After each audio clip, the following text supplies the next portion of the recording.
Hello, and welcome to the Kathleen Spracklin podcast. I am a woman on a mission to gather a cadre of writers, thinkers, and teachers who are transforming the world, one character at a time.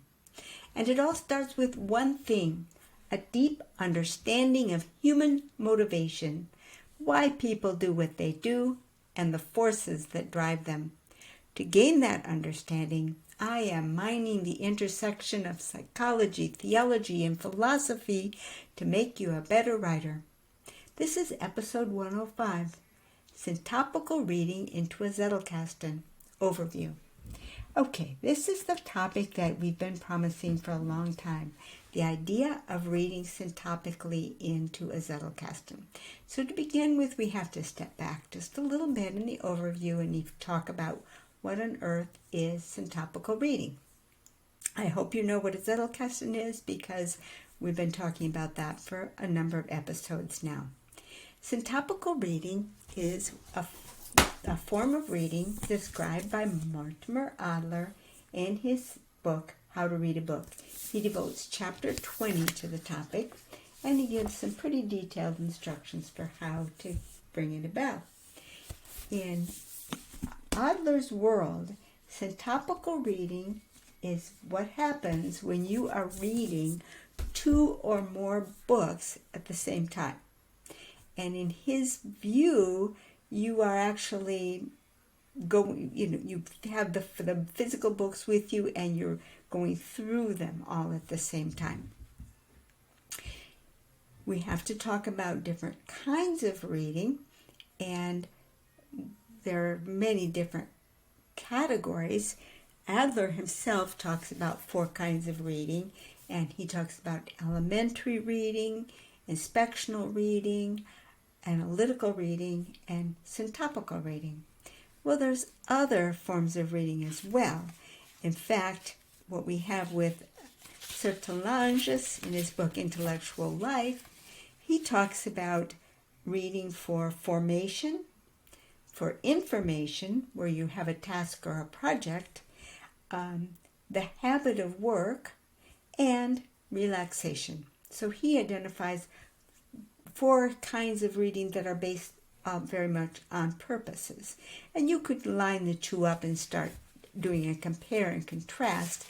But the reason why I bring that up at this point in time is that Adler, with his syntopical reading, where you're reading 2 or more books at once, he is very clear that he is talking about task-based reading.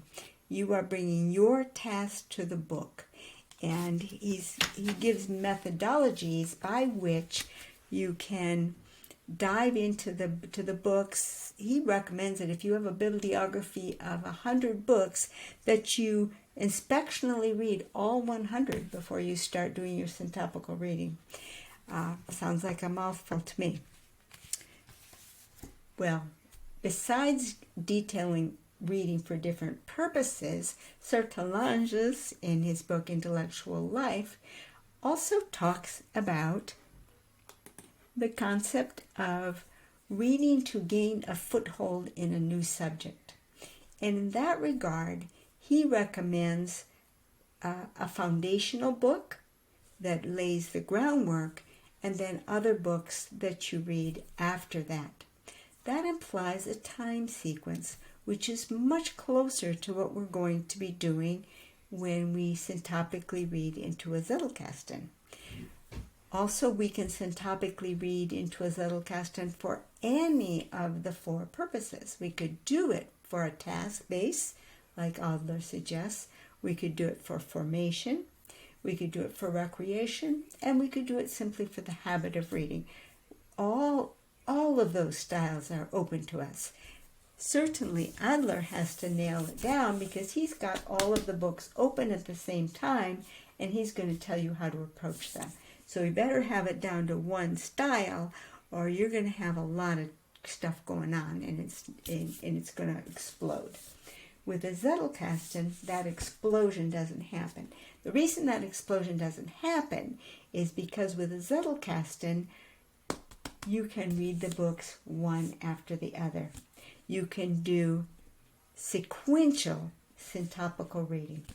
And the reason for that is that you are going to be reading into the Zettelkasten. Your reading isn't just going to go into your head. It isn't just going to go into marks on the page in the book. And it's not going to go into a notebook. It's going to go into your Zettelkasten, where it can interact with the other things that you read on that topic. And we already know, and we have already seen, that you can take a card that represents a thought that was alive in your mind. You put it on a card, which is like putting that thought into suspended animation, and then when another thought comes up and those two collide, they both burst into life. And that's a marvelous experience, and that's part of the joy of syntopical reading.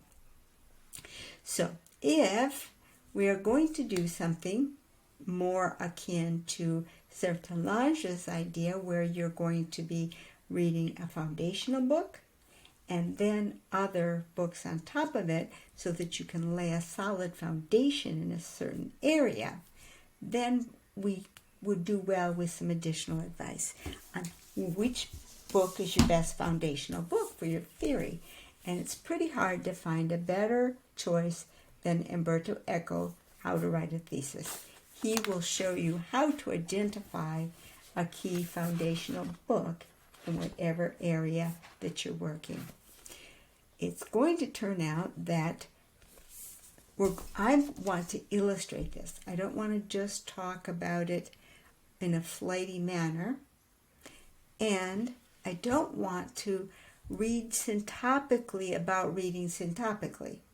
That just gets too meta, and it's too convoluted. So what we need is a common theme.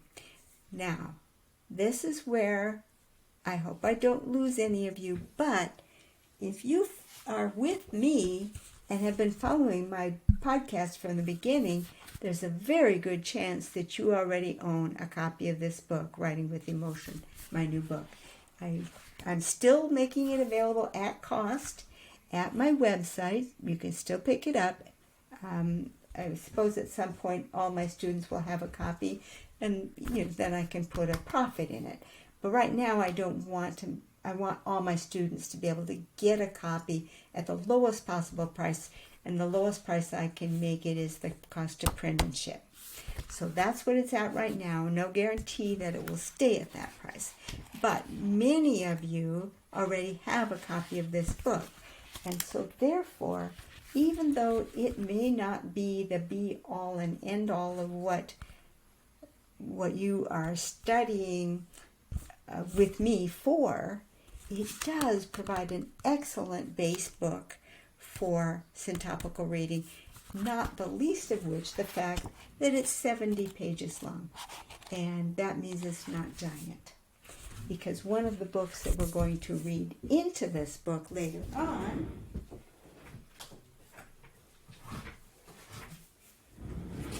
is this beast. And let me tell you, we do not want to use this as our base book because it would be years getting through it. And not only that, there are some other major contributions that are going to be coming from this 7-volume set, Summa Theologiae, by Thomas Aquinas. And once again, you probably don't want your base book to be 7 volumes long, although I will tell you that Zettelkasten recommends this as a base book. And not only that, he recommends you read the Latin page. This is side-by-side Latin-English. He suggests you read it in Latin. You want to read in Latin 7 volumes for the base? Good luck.